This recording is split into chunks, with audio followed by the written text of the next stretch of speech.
What is going on, everyone? It's so good to have you here with us today. This is a really, really special freestyle jam. So I hope that you have a pad of paper out and an awesome pen to take down some notes. Yeah, I can see Zane and Maverick, of course, are always prepped. You know how it goes, but it's really, really a special freestyle jam, man. And it's because I do remember going back starting out in the industry when I was just like 18 years old and not really sure of what path was going to be carved for me. And I know that Zane and Maverick have a really cool and inspiring story for all of you out there. So Zane and Maverick, Bro Tech Blacktop LLC out of Wisconsin. It is so good to have you here today on the Jam Brothers. So good to be here. So good to be here, John. Thank you. Yeah, no, I remember when you mentioned this in May, I think, all the way back in May, and I've just been looking forward to it this entire time, just been super hyped for it. So I'm ready. Thanks, Judd. Let's unpack this. All right. So as we know, it's building a business is not all about cupcakes and butterflies. We all look to build a successful business for those entrepreneurs out there and people wanting to really build something of significance that you, of course, are able to employ people and work together on solving problems, over delivering on value for your customers. But it's not always that easy. It's not the cupcakes and butterflies. There's going to be challenge and pain throughout that journey. So my goal here today is to have an open conversation, open dialogue about your guys' journey, and raw and real, right? Like that's the most important thing. And for you guys watching right now, please do make sure that you're taking down notes on this, because I can guarantee there's going to be some things that you can apply to your life that will change the trajectory of where you may be right now. So let's dig into this thing. So guys, I of course know some of your guys' story. I don't know the whole story because we haven't had a sit down like this raw and real moment right now for the next 30 minutes or 40 minutes to go through this. And so I really, I want to take us back to where, asphalt kind of became a thing for you guys. Like, how did that come about for you guys? Yeah.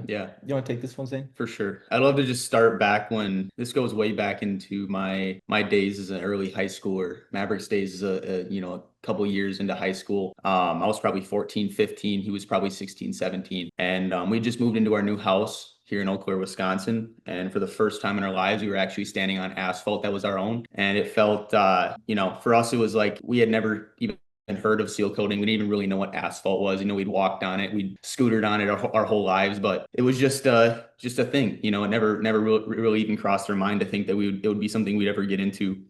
But I remember back in, it's probably 2017, 2018, after we first moved into our house, all of a sudden my dad started becoming friends with this guy named Brandon. And all of a sudden there was this big plastic tote, 275-gallon plastic tote with a hose dripping out of it, sitting on the back of a trailer. And we grabbed a couple of squeegees, couple brushes, and all of a sudden we're just dumping sealer out onto our driveway. We got like a 15,000 square foot driveway. So it was huge. We brushed this entire thing. We didn't even know what the heck we were doing. We were taking these squeegees, slopping it all over the driveway, spreading it around, leaving footprints all over the place, never even prepped it. I don't even know if we blew it off. I don't even know if we didn't even really know what we were doing. Mm-hmm. But, my dad was getting introduced to this whole idea of seal coating because he had concrete his entire life. And Brandon was like, yo, you got asphalt. It's got to be seal coated. It's got to be protected. So there we are, this 275-gallon plastic tote, just like draining like a hose, dripping sealant all over the pavement. And that was the first time we were ever introduced to seal coating in our entire lives. That was the first thing. And I don't even think I knew it was called seal coating at this time. I just thought it was just what you did. Putting weird black stuff on the pavement. That's what we knew. Yeah. So we bought this, we had this cheap Menards sealant that didn't last very long. It kind of flaked up. It wasn't the best material. And after that was the first time we were ever introduced to the asphalt industry. And it was kind of all up from there. I remember Brandon was a huge person involved in all of this. Brandon was a friend of my dad's. They owned some storage units together. They were partners. He managed the security. My dad managed the property. And I think it was probably a year later after we had first slobbed that seal coat all over our driveway. Brandon. What year was that when you painted the driveway black? Yeah, probably 2021, 2020. 2021. Got it. Right after COVID, kind of right during the COVID kind of times. Yeah. Yep. Then a year later, Brandon came up to us and said, hey guys, we have some storage units. We have some properties that need asphalt maintenance. They're They're in dire need of being crack sealed and seal coated. Your dad and I are planning to do it ourselves. You know, it's not cheap. It's you make a lot, you know, it's a good industry. You make a lot of money. Why don't we just do it ourselves? So he brought this idea to us and said, hey guys, how about this? If we front you guys a little bit of this equipment, we had a little roller applicator cart he bought on Amazon, you know, a 275-gallon plastic tote with pipe fittings and the recirculation and the, you know, we had the little gas handheld blowers, and we had just what we needed. And he helped us put all the equipment together. We didn't even know how to put a trailer on a truck at this point. We were so lost and so uneducated on all this stuff. It was crazy. It was just a journey. And I remember we went out to his house one day. We started putting all these things together, putting this machine together. And then probably about a couple of weeks later, we stepped on our first driveway. It was probably a 1,200 square foot driveway for our friend, Jeff Mesikalski. And I remember just being out there learning for the first time. It was so crazy because we were doing so many things wrong. We were doing everything wrong when I look back on it. But and that's really where it started. Is it all just led us to, you know, we started with the friends and family. We started with the people we know. And that was the first step. Is we really needed to get ourselves out there. I remember Maverick was a huge part in this because he really built the foundation of the business. He put together a website on Wix. He created the logo and the brand and the name. And I was kind of just tagging along, doing what I could. You know, as a young 15-year-old, I didn't really know how to run a business. I was so lost. So it was all such a new thing for us. So yeah. So you're 15 years old. The equipment's getting basically the equipment and the tools and so on are getting kind of sloshed together, figuring out what you needed to go out there to get this thing going. Maverick's 17 at this point, 18? Yep, I'm 17. Yeah, I'm just actually I'm 18. So You're 18. It's the end of my senior year coming out of graduation. End of your senior year, right? So you guys are 3 years apart? 2 years apart. 2 years apart. 2 years apart. Vane, we had that a year off. He was 16. Just driving, and then I was 18. Got it. 16 and 18. You guys are putting the pieces together. You're kind of in this uninformed optimism kind of a place. You're like, I don't really know what to do exactly, but I'm feeling confident that we can paint some driveways black and start to do some maintenance work. And there may be some shining light that we could actually turn this into a business possibly. Is that right? Yeah. So honestly, to make it super simple, we saw an opportunity and we went with the opportunity. There's two things we did. We saw the opportunity. We just initiated. We went with it. We really didn't know what we were doing, but we took a small step just to see the opportunity and go with it. So from the time that you didn't know anything about asphalt to the time that you now have this optimism that you're sitting there going, yes, I see the opportunity. How many driveways had you done between that point and the point of saying, yes, we want to build a business? So that's a great question. It wasn't until beginning of last year. So to bring you back through this whole journey, yeah, really in the beginning, it was like, man, we didn't really see it being a long-term thing. We didn't really see it being something we could actually financially support ourselves with. It was just like, you know what, we're young. We don't want to sit in a gas station, you know, at a cashier our whole summer. We want to get outside and work. And for us, it was just an awesome opportunity to make some money and do something we enjoy. So that's really what our mindset was for the first 2 years in business. But it wasn't until we got into our third year in business, which was last year. So third year in business. And Maverick and I had a really real conversation after we'd experienced numerous hardships in our first 2 years of business. Maverick getting extremely sick. We can get into that. Losing months at the end of the summer. I think that's something important to get into later in this video. I think that'd be good. For sure, yeah. So experiencing some hardship, we finally sat down at the beginning of the summer. And this was when, Judd, we really started to connect a lot with the AK team and really talk. That's March. That's February, March 2024? 2024, yep. That would be 20. So we got in contact with you guys. That would have been the summer of 23. No, it would have been 20. It would have been. I remember you guys having a conversation with Robert Wallace at AK, and I remember Robert Wallace. That was like in March, and I remember where I was sitting on a deck at Amy's house, our CEO's in Anguilla on the deck with my phone and having a meeting with you guys and just having a real heart to heart and me asking you guys. I remember in that moment saying, what's the goal here? Like, where do you guys want to be? And I remember you guys giving me the goal and I'm like, we got to step that up, guys. Like and I was like, I was pushing, do you remember that? And I'm like, I was pushing you guys to think bigger than where you were. So let's go back to that. Okay, so we had that conversation. Let's park that in the parking lot for right now. Take us back to the point where, you've done a couple of years right under your belt, but kind of this part-time, feel it out, not really thinking that there's a massive opportunity here. You're seeing this as kind of a gas money, outing money, entertainment stuff, and some pocket change. And during that period, Maverick gets ill. Do you mind if I get into this a little bit? Yeah. So at this point, Zane and I were really seeking. We were seeking, as all teenagers do at some point in their lives. And Zane and I, we're smoking weed, doing all the things, experimenting, and that sort of thing. I had just graduated, and midsummer, as we're into our first season, I end up getting mono. And I'm bedridden for a month. So I don't leave. I can barely get up to get a glass of water. At that point, I mean, we've done 6 driveways, and we thought we thought we were done. We thought this was tragic. We could have done 6 more driveways this summer, like it's horrible. And so really that kind of ended our summer there. To be honest, I don't think we were ready. I don't think we were capable at that point of really understanding what we could accomplish. And we kind of stopped. We were kind of stagnant at that point. And it was one of those things where just those times I was in my bed, I had the opportunity to reflect and kind of see like, where do I want to be? You know what I mean? But that was our first hardship. And then Zane, you want to go into the next summer? I want to dig into that, man, because that's such an important thing that you're speaking about right now. And I know that you've just spoken. I know you want to dig deeper. I can see it in you that message that you're sharing right now is one that's really, really important for the younger generations and older generations as well. And it's like, here's the thing, right? Things happen in our life where we feel extreme pain and we feel lost and we feel things that are different than what we were used to in the past. And things happen in our life that we sometimes aren't in control of, but there are things that we are in control of. So we have this bottle over here that's in control, and here's out of our control. Mono was not in your control, but the time that you invested into exploring what it is that you wanted in your future, that was in control because you were in control of the way that you were thinking as much as you could. So here's where I'm going to go on this, right? Like I almost died by being poisoned by a mansion meal tree, the most poisonous tree on the planet. I was basically burning to death for 3 weeks in bed. And it was like battery acid burning through my skin and my armpits and the groin area. It was freaking terrible. And I was screaming and crying for 3 weeks. My wife and kids would needed to be downstairs. I was upstairs. Thought I was going to die. Okay. Ended up with rapid heart rate, went to the hospital. They were going to fly me out. It was nasty.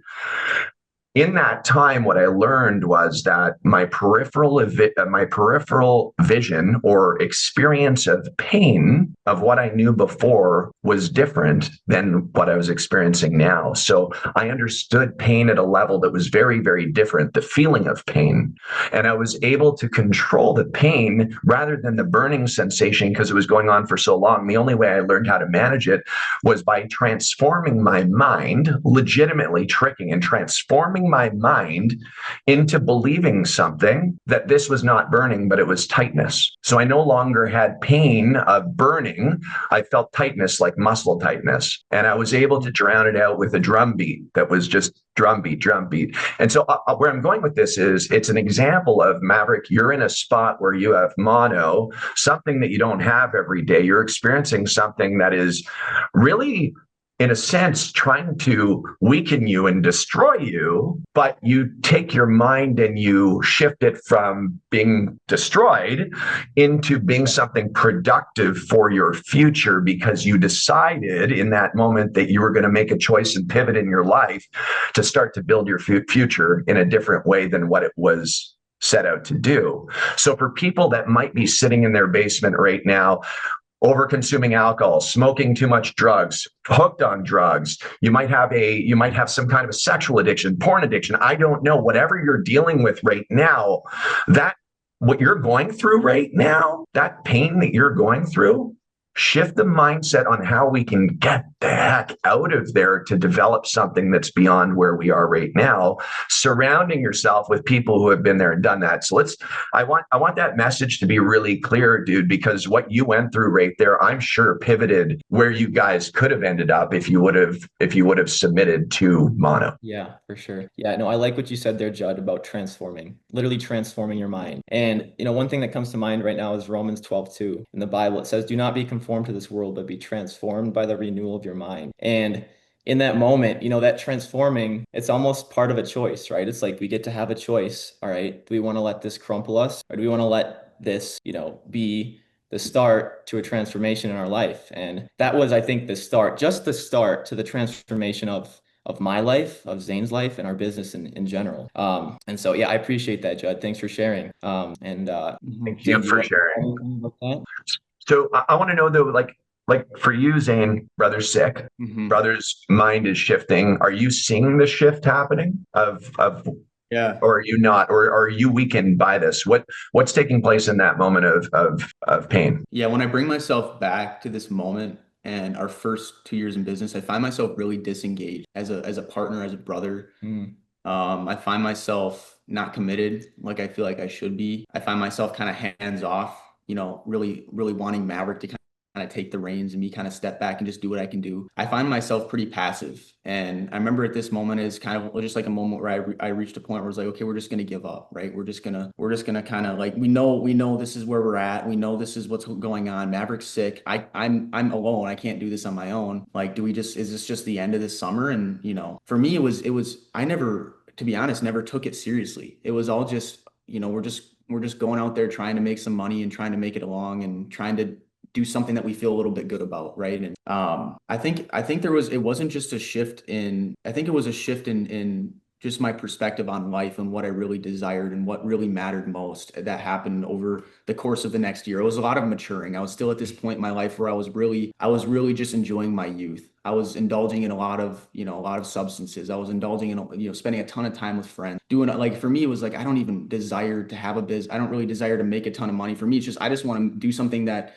gives me a little bit of comfort, right? I just want a little bit of comfort with what I'm what I'm doing in my life. So it wasn't until the following year when we really sat down on that video. And this was between that time, July 23rd of 2023, I got in a really severe car accident. I rolled my vehicle at over 100 miles an hour and, suffered some major injuries, a broken back, and goes on and on. But that was a turning point in my life because all the problems all the problems with substances and substance abuse and all these things, these vices that I was holding on to that I thought was truly filling my heart, but yet was just leaving me empty. That's where it all came to a halt. And my entire life came to this moment where I realized, like, this is where I'm at.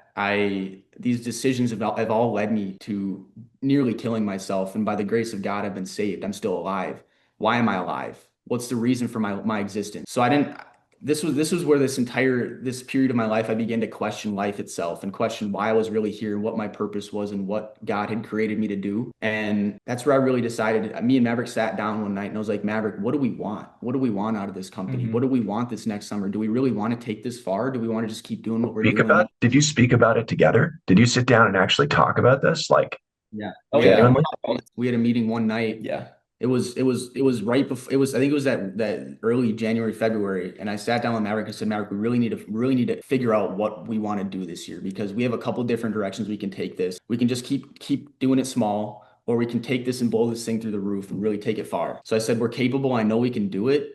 And I remember it was so scary. I remember just feeling this enormous amount of fear that went through my entire body when I thought about this idea that I had in my brain of what we were going to build and who we were going to be and what we were going to do for people. It was just so scary. I remember feeling so afraid because for us, the most amount of money we'd ever seen in our life was like $10,000. And for that, it was like, we now have $10,000 in our bank account. What do we do with it? Mm-hmm. Do we save it and just keep doing what we're doing, living this, small truck, 1-2 driveway a day life? Or do we really blow this thing through the roof and take a huge risk in ourselves and really take things far? And that's when we said, okay, this is what we have in our bank account now the thing, what we needed was we needed a spark. We needed something that would really push us and really give us the encouragement that we needed. And that was when we started speaking to you guys, and that's when we went and saw Skylar. We saw an operations in action and really seeing what it can really be, what we could really become. Good. And we ended up putting everything.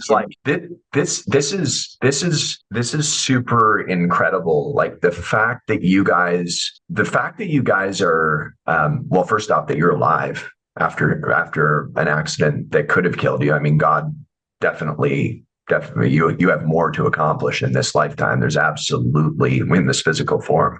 But I mean, the reality of it is not everyone gets the actual, gets the impact, pardon the pun, to be able to really have a master shift like that. Not everybody has that wake up call at that level, at that intensity. And sometimes that can drag someone. It can keep them in a hamster wheel for a long period of time, sometimes until you go through something really painful to be able to wake you up.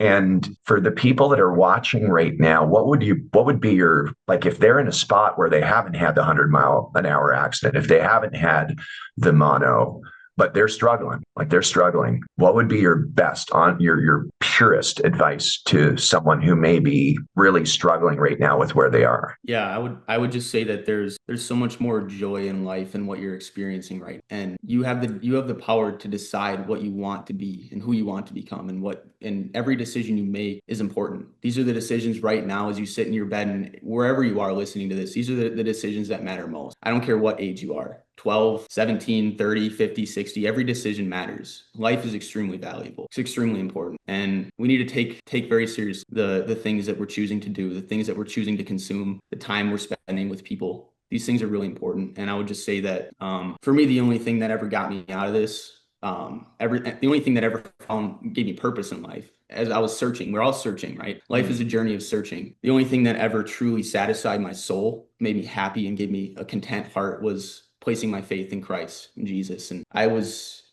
that's what I'd recommend. I'd say seek and you will find.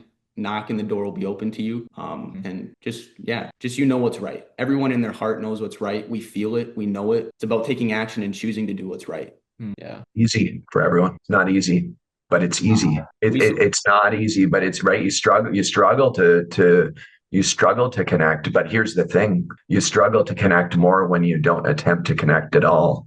And it's like when you start to pray or connect with something that's a higher power than what we are, and you really do try, and you don't just try one time, but you practice it and you continue to create that connection. Not every plug that goes into a socket works the first time. There's some corrosion or something that might be off on an angle. But once you really get that plugged in and you have that flow, life becomes so much more precious and intense. It's really, really special. For sure. Do you mind if I add to that, Zane? Please.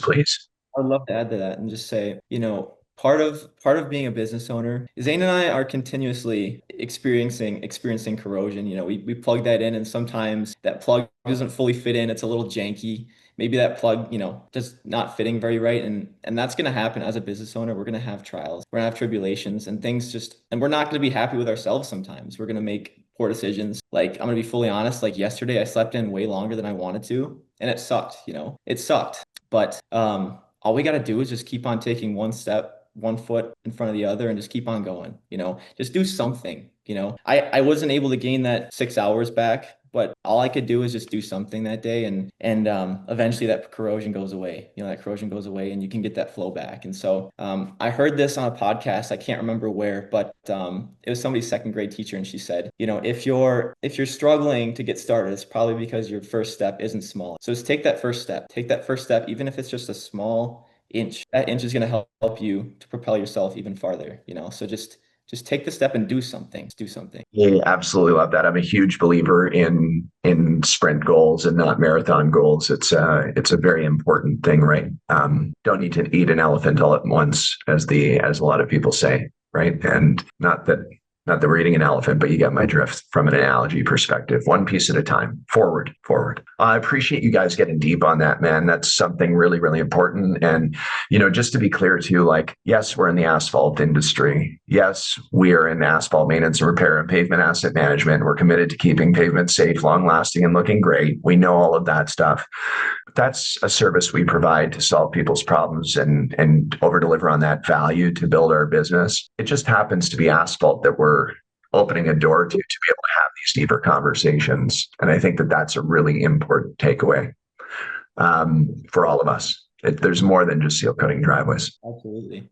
Yeah, it's about the people, man. If there's anything that's given us more joy, it's just the relationships that you get in the industry, just through life. Yeah. It's all about the relationships. Seeing that happy client. We had a happy client a couple of weeks ago, and he just gave us a bunch of drinks. Just that he worked at a drink place and just he was super happy, and just like, no matter whatever, no matter how much, money we're getting from a job, what rewards we're getting from a job, if we can see a smile on our client's face, like, that's the coolest thing ever. There's nothing better. So you guys, I couldn't agree more, man. Creating those remarkable experiences, right? CARE, create a remarkable experience in everything that we do, and try to do that in every conversation and every interaction, no matter who it's with, family, friends, business, your staff, with each other, with yourself. Create remarkable experiences for yourself. Man, I love to go out and do things that like speak to my inner child. I love to do things that make life exciting, man. I like wake up this morning at 4:30, guys. I go for a 10-mile run this morning. I still have my running shoes on right now, and just running 10 miles out there before the sun rises and having fun and working on myself. Like, I think that's such an important thing, is that we have to remember to really make life super exciting and intense and fun, and don't lose yourself. Don't lose yourself to all the things that are going on around us externally right now. A lot of us get consumed by our phones, substances, and these kind of things. And it's okay to push those things aside and focus on you and love yourself and continue to build yourself. It's really, really important. Guys, so you hop on a meeting with us. You guys you go over to Skylar's, you do some coaching with Skylar, you start to believe with more conviction that you guys can really do this thing. And you go out last year with a big rig, a 750 Air Boss, that you guys went out and crushed it. It was no longer slinging sealer from totes on driveways, painting driveways, but you're now actually creating a pavement management solutions business.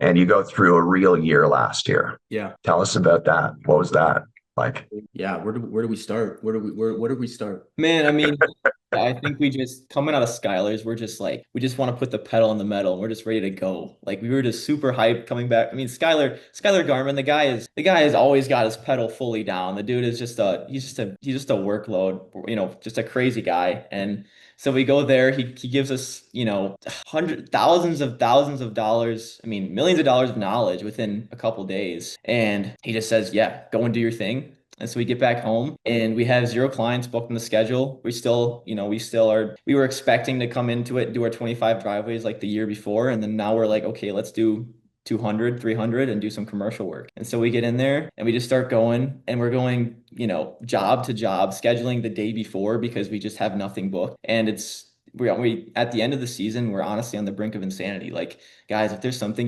sometimes, we like to simplify things and make everything seem like it's really easy. Just get $100,000 jobs and you're at $1 million. But guys, Zane and I, we almost reached the point of insanity last year, just by the amount of work and time and physical labor, mental labor, everything. It was so much. It was so much. But like, you'd see 2 guys out on a 75,000 square foot parking lot, 2 or 3 guys just knocking it out on their own, prepping.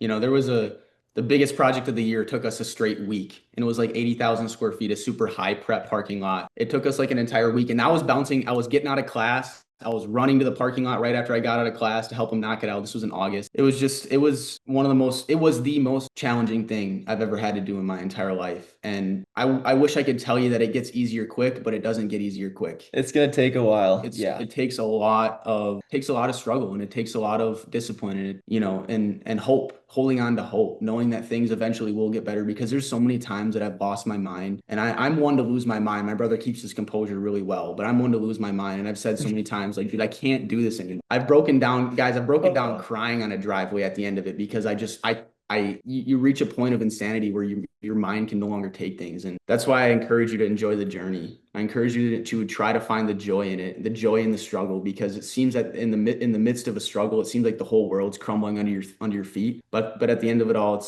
it's all important. It's all valuable and it's all necessary. Yeah. We're still doing it. Like we're not, each of these moments, like we became a little bit more strong through it. Our character's grown a little bit and we're still doing it, guys. Like things are tough, but not, all you got to do is just keep on going and it is infinitely worth it. I mean, if it's worth it now when it's tough, just imagine how worth it's going to be in 30 years. Give it 10 years, 20 years, 30 years, when you can put off that reward a little bit. It's just sorry to cut you off. No, you're good. I was done. So regardless of whatever is chosen, it's going to be tough. What's more tough is looking in the mirror and saying, I didn't give it my best shot and giving up on yourself. That's tough. That's the worst. That's not crying on a driveway. Yeah. Man, that's tough, man. That's real tough. You know what's tough for me? Committing to something that I'm going to give it my best shot and then failing myself that I didn't give it my best shot. But if I gave it my best shot and I could look in the mirror and know I gave it my best shot, and I can say, okay, well, I don't want to create insanity in my life, doing the same thing over and over and over again with the same bad results. If I did my best, then to me, that's not insanity. If I'm able to look in the mirror and know that the reason why I'm discontinuing this is because there's just no way it's going to work. But if I look at myself in the mirror, you know what I'm talking about, guys. You know exactly what I'm talking about. And I know you're watching this right now. Whoever's watching the other side, like Maverick said, like maybe in your bed, maybe on your couch, wherever you are in your truck, you're listening to this, maybe on your phone. I don't know. But do not give up on yourself. Do not try your absolute best.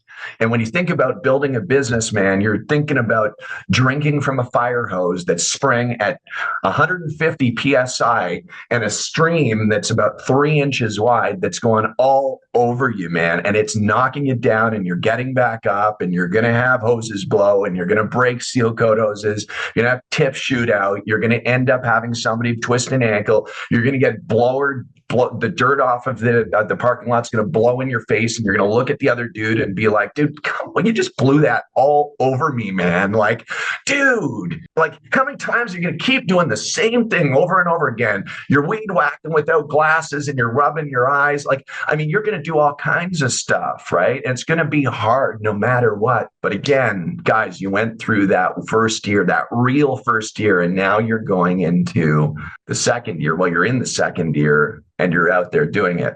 So let me ask you, based upon the pain that you felt in the past where you cried on the driveways, you already know now what will be coming. You're going to cry again. It might be something different, but you've learned how to manage that pain that you felt in that moment a little bit better because now you've expanded your peripheral vision.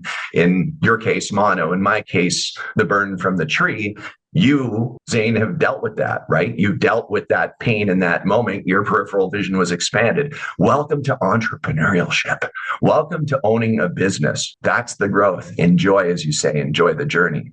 That's the special part of it, man. Learn to love it. That's how you grow, right? We're all going to suffer. Suffering is a part of human existence. If we can learn to channel that suffering towards something great, there's so much good. There's so much good in suffering. You just gotta learn to enjoy the pain. It's just don't even know how to say it otherwise. Just enjoy the pain, Would you rather sit in your couch with a bad back and, wish you were out there, laying down seal coat, or would you rather go do it and feel proud of it and cry a little bit, but be really proud of it, Go.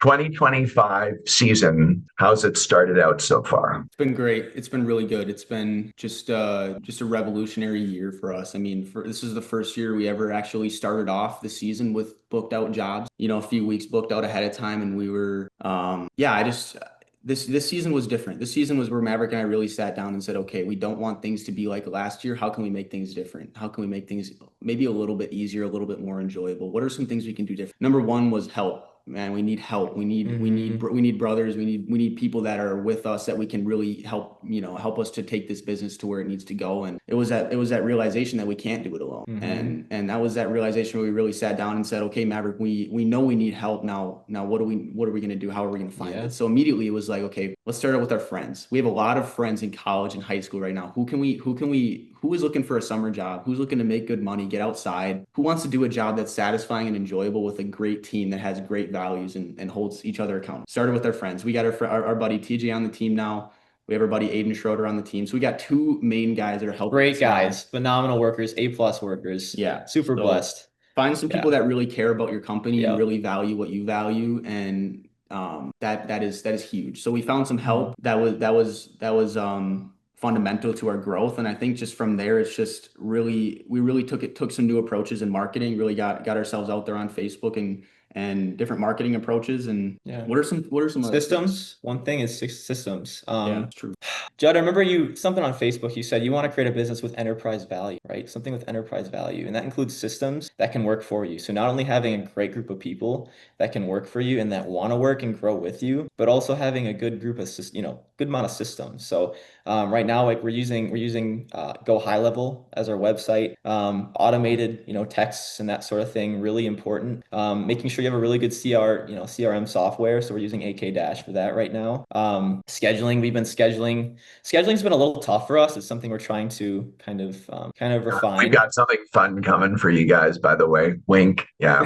There's some really fun stuff that are coming at AK Dash for you guys. Yeah. Awesome. Speaking of, something fun, AI, guys, get into AI if you can. Man, AI has been awesome. I'm actually, there's AI that can actually create full-on videos for you. There's AI that can help you schedule out jobs. It can create maps for you. There's AI that can help you, create emails, refine emails, pretty much anything under the sun with one prompt. You can create things now with AI. So take advantage of the AI if you can. That's super important. Attentive's now integrated in Dash as well for auto takeoffs, right? Yeah. So Attentive for auto takeoffs is built in. You just have to toggle it to turn on for you. But Blueprint and aerial takeoffs, all AI, all auto measurements of the lots, all the linear feet of lines, all the stalls. It does all of that without having to visit the site. Yeah, it's all auto takeoff. So I couldn't agree more. Enterprise value. So guys, here's the thing, right? And I want to be respectful of your guys' time. And I also want to do a 2.0 version of this as well.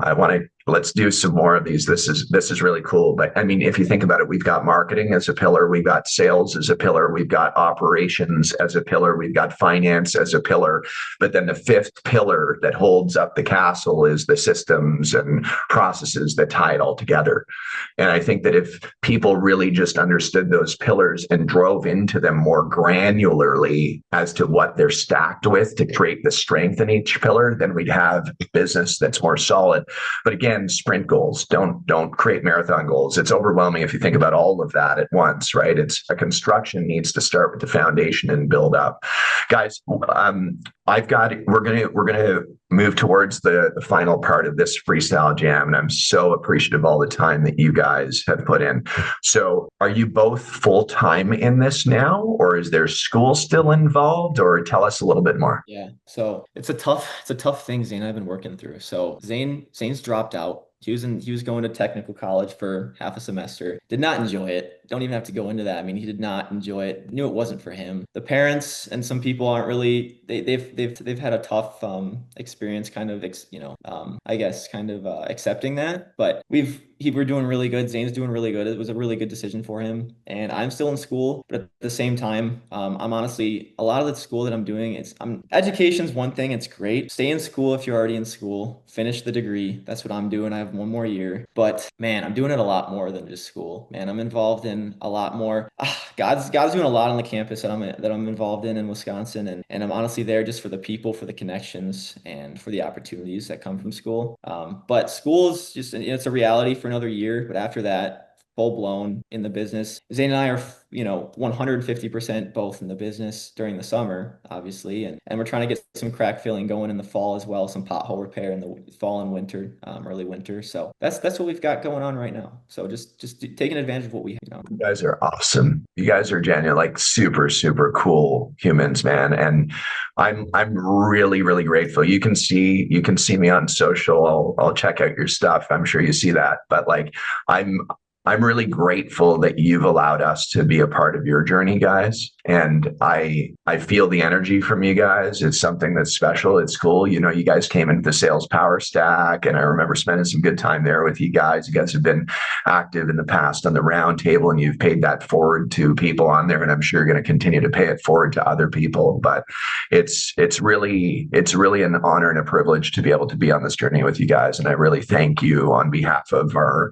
whole company and the community that we've all worked to build, for inspiring people out there to do something that might be beyond where they are right now. Special. Yeah, Judd. Yeah, you do phenomenal. Your business, you guys do really, really good. You guys got a great kingdom, and everything that you guys do and say is fully represented in everything that you like. Zane and I were just talking about this. We're like, man, Judd, he got us to get the Airboss. He got us to get the ROI 30, and he really over delivered on that value. Like, we could have probably gotten a Seal Best rig. We could have gotten a bunch of stuff in a different place, NAC Supply, not going to mention any other companies. But the point is, man, you really do over deliver on your value, and you do it with good intentions. And we really appreciate all that you do, Judd. Yeah. So thank you for the opportunity. It's been awesome. I appreciate that, and I think the thing that we all need to always just recognize is that we're all works in progress, and we're not perfect, and there's always more to do. And so with that being said, guys, as two brothers who have built Brotech Asphalt, Brotech Blacktop, congratulations on your journey, and congratulations on what the future looks like for you guys. The horizons continue to be bright for you guys, man. I'm excited for what's ahead. Yeah, I'm really, really excited for you guys. Thank you, Judd. Yeah, let's do it again. Cool. Yeah. Well, I hope as a viewer, you've got a ton out of this meeting, even if it's just one thing, just a little more perspective, right, than what you may have prior to this jam here. You guys, if anyone wants to find out where they could get in touch with you guys, where can they reach you? Reach us at brotechblacktop.com. Also, you can reach us on our email at team@brotechblacktop.com. Other than that, we got our socials. We got socials, Facebook, BB Seal Coating on Instagram, Brotech Blacktop on Facebook. You guys will find us. We stick out. We're nice and yellow. So find the big BB. You'll be good. Can't miss it. So. Yeah. You've heard it from the brothers themselves, man. Thank you so much for tuning in. Please do punch that like button, comment down below with any questions that you have regarding this freestyle jam. And of course, we'd love to get your feedback on what you thought of this meeting here today. Also, click that subscribe button. Don't forget to keep seeing more content like this that continues to pour out in our channels. We're all here on this mission. We're kind of astronauts on this big planet, spinning at 1,004 miles an hour. Let's make it really, really special and serve each other very well.